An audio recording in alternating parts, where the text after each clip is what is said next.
Қайырлы кеш, қалайсыздар? Так, бүгін бізде модификаторлар толық болады. Бүгін кеше сіздерге берген столды істеп көрсеңіздер түсінген боларсыздар. Істей алмағандарға мен қазір тағы бір рет көрсететін боламын. Және де бүгін осындай кітап жасайтын боламыз. Так, қазір мен осындай кітап жасайтын боламыз. Так, мына жерде мен сіздерге уже көрсетілген қалай болады екенін жолдарын. Так, бірінші біз поле создавать етіп аламыз. Міне типа міне осылай кейіннен мына жерде 110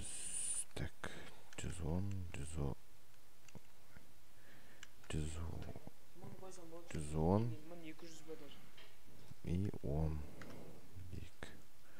Міне енді оған біз линия түсіріп осылай жасау үшін editable полеге тастап аламыз. Мишканың оң жағын басып коннекцияға кіріп editable полеге тастаймыз. Кейін линияны таңдап коннект жасайсыздар, 2-ге қоясыздар, кейін осылайдан қозғалтасыздар.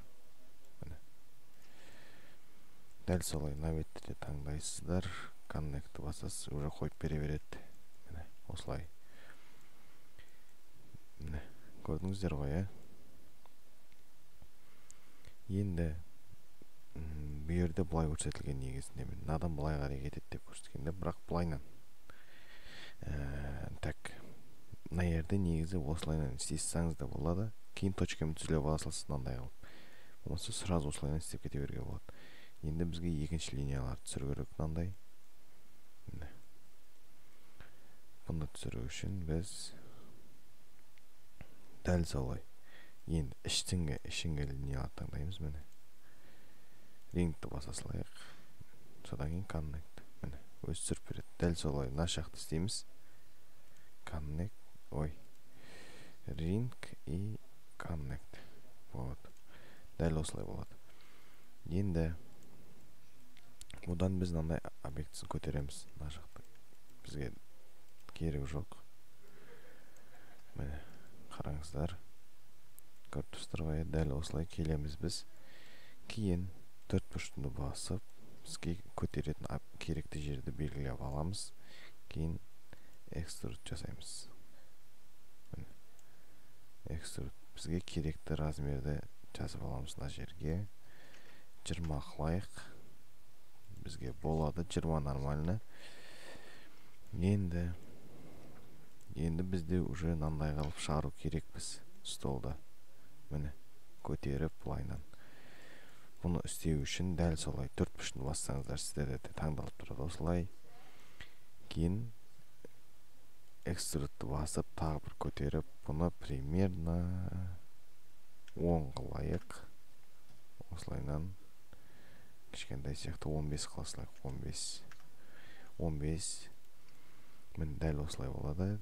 Кейін ұзынын шығару үшін bevelмен істесеңіздер де болады осылай. Міне осылайнан биіктігін примерно келтіресіздер. Міне осылай істесеңіздер болады. Және де бізге объектілерді ішінен бұлайнан қосып шығуға болады. Міне бұл жерде сіздерде полный линия қосқан, күрделі түрде қылып, мен сіздерге жай қазір көрсете салатын боламын. Міне объектімді басып, insert. Көрдіңіздер ме? Insert.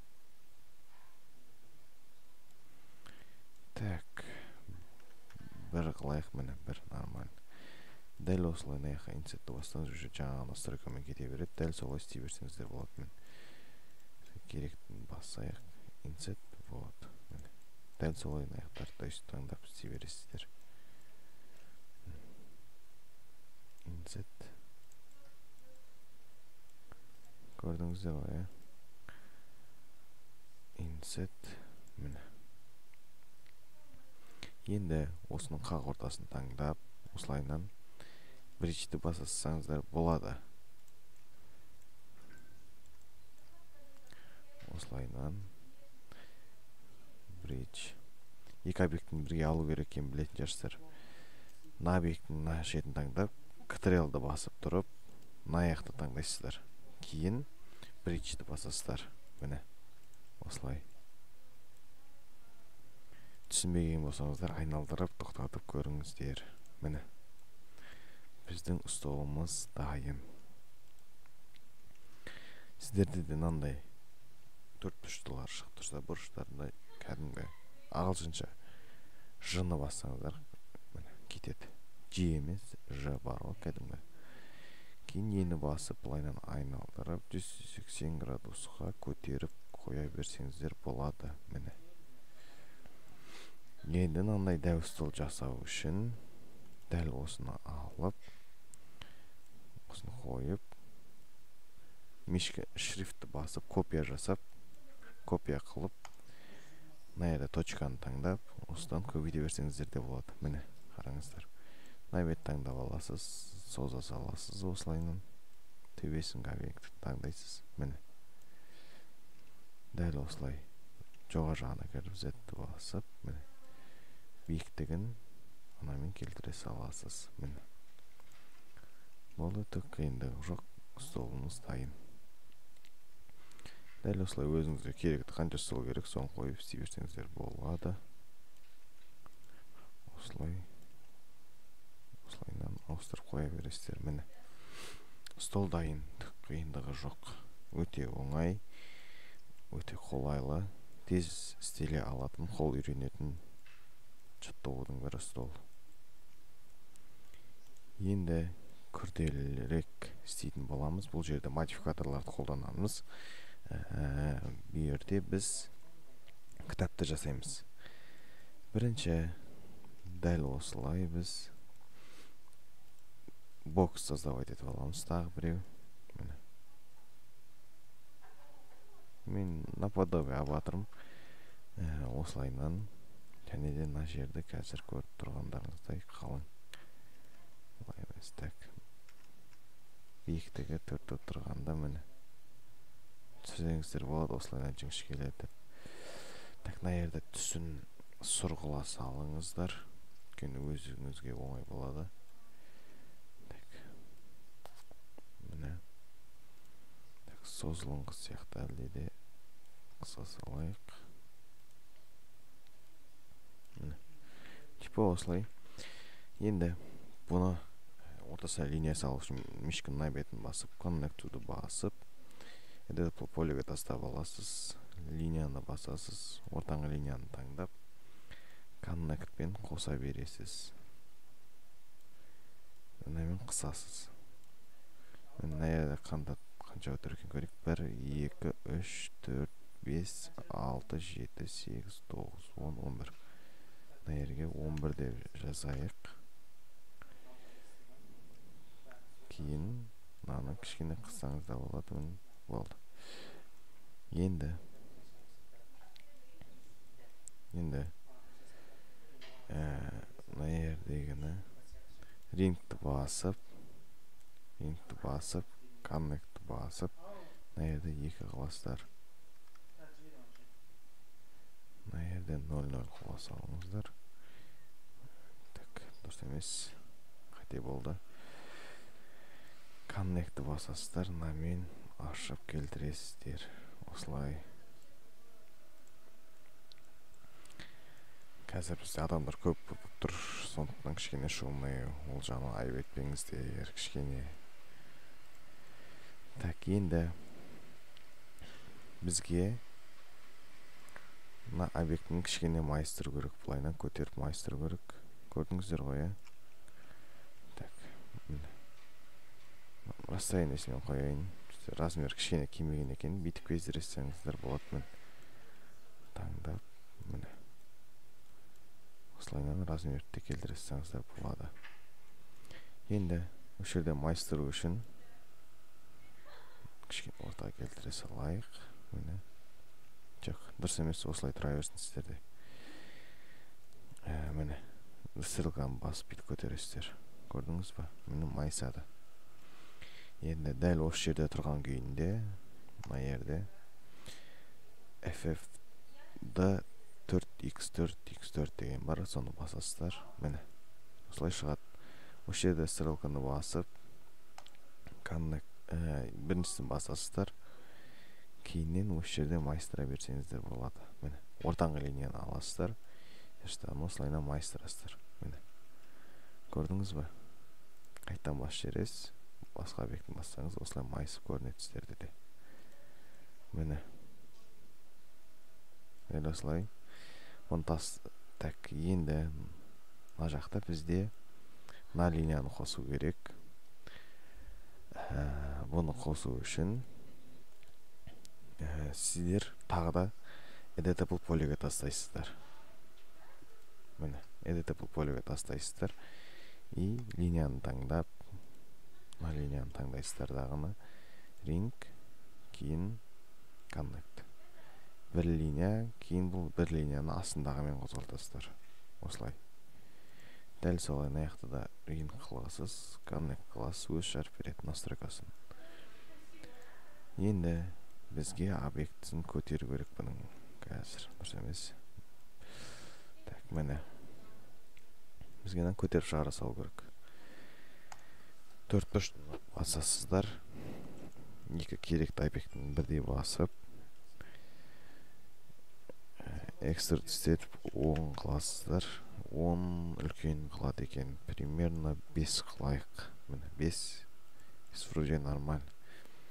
Енді екеуін қосу үшін былайынан басасыздар. Ctrl мен екеуін белгілеп алып, bridge басып қосып жібересіздер. Міне дайын. Енді бұған тағы линия қосамыз. Міне осылай линия қосу керек. Линияны басасыз, керекті жерді объектіні таңдайсыз, ringті басасыз, connectті басасыз дағаны объект қоса бересіз. Мына жерді 0 қылсаңыздар, кейін надан қосыңыздар осылай. Так, 18, 17 қылсаңыздар. Дәл солай екінші жақты да таңдайсыз, ringті басасыз, connectті басасыз, 17-ні өз таңдап береді. Ал бізге ортаға қатты көп керек емес. Көріңізі, көбейіп кетеді линия. Бір примерно 5-6 нормально. Санап істесеңіздер де болады бұлайнан. Мен қазір тез болсын деп көрсетіп жатырмын. Енді біз қосып алдық. Енді полный кітапқа ұқсатып фигурасын келтіру керекпіз. Енді бұны істеу үшін біз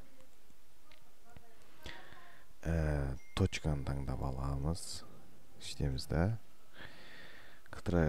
Alt W-ды басып, объекті мына жағына кіріп, бізге майыстыратын объектіні таңдаймыз. Примерно. Міне. Бізге осы төбесін ғана майыстыру керек. Міне. Төбесіндегі линияларды аяқтан амаңыз. Бұл жақ өзі басқаша. Майысады өзі бөлек. Енді бұл жерде FF4-ті таңдайсыздар. Дәл жаңағыдай біріншісін басып, мынадан майыстыра бересіз. Міне. Көрдіңіз ба? Дәл осылай бәрін келтіресіздер. Кітап секілді бұлайынан келтірсеңіздер де болады. И кейін наны алып, міне, осылайынан тарта саласыздар. Міне. Наны кішкене көтерсеңіздер болады. Мына жақты қазір майыстырамыз себебі. И мына жақтан көрсеңіздер болады. Қалай майысқан. Либо осылайна жағын қатты кіргіз жеріппін. Кішкене көтеріп, міне. Енді біз тағы да бұны editable полеге тастап аламыз. Неге десеңіздер, сіздер басқа істесеңіздер кетіп қалуы мүмкін. Міне, бұл енді сақталып қалады. Дәл осылай біз мына бетін істеп алайық енді.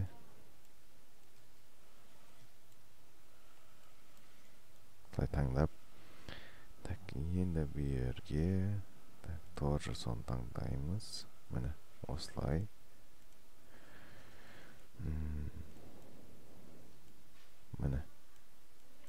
түсіресіздер. Примерно түсіріп, мына жағын көтеріп, так. Түсіруде болады, міне. Так, дайын. Енді тағы да этапл полиге тастап аламыз. Енді біз ортасын істеу керекпіз. Ортасын істеу үшін точканы таңдап, только енді ортасын таңдаймыз. FF4-ті таңдаймыз, мені осылай. Енді ешкі найбетін осылайнан таңдайсыздар. Қазір қоятыңыздар, мен дұрыс таңдамай қалдым ау.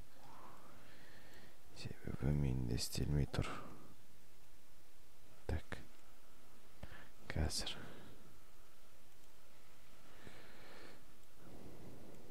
Так.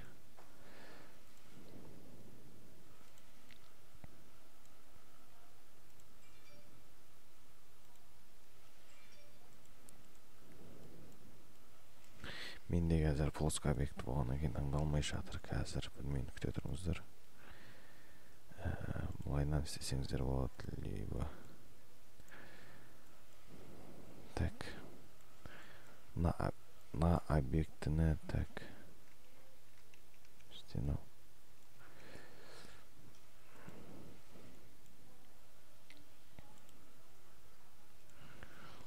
Алып, точканы алып, мен таңдасаңыздар болады. Негіз басында осылай істесем керек еді, өзім қателесіп кеттім. Так. Жоқ, бүйтесіздер. Так, мынаны алып, бүйтіп көтеріп келтіресіздер. Осылайнан. Андай қылып майыстыруға болады. Бірақ бізде омен плоскость болмай жатыр. Так, міне осылай. Типа осылай кейін мынаны көтеріп жіберсеңіздер, мынаны мынаны түсіріп кішкене көтеріп міне осылайнан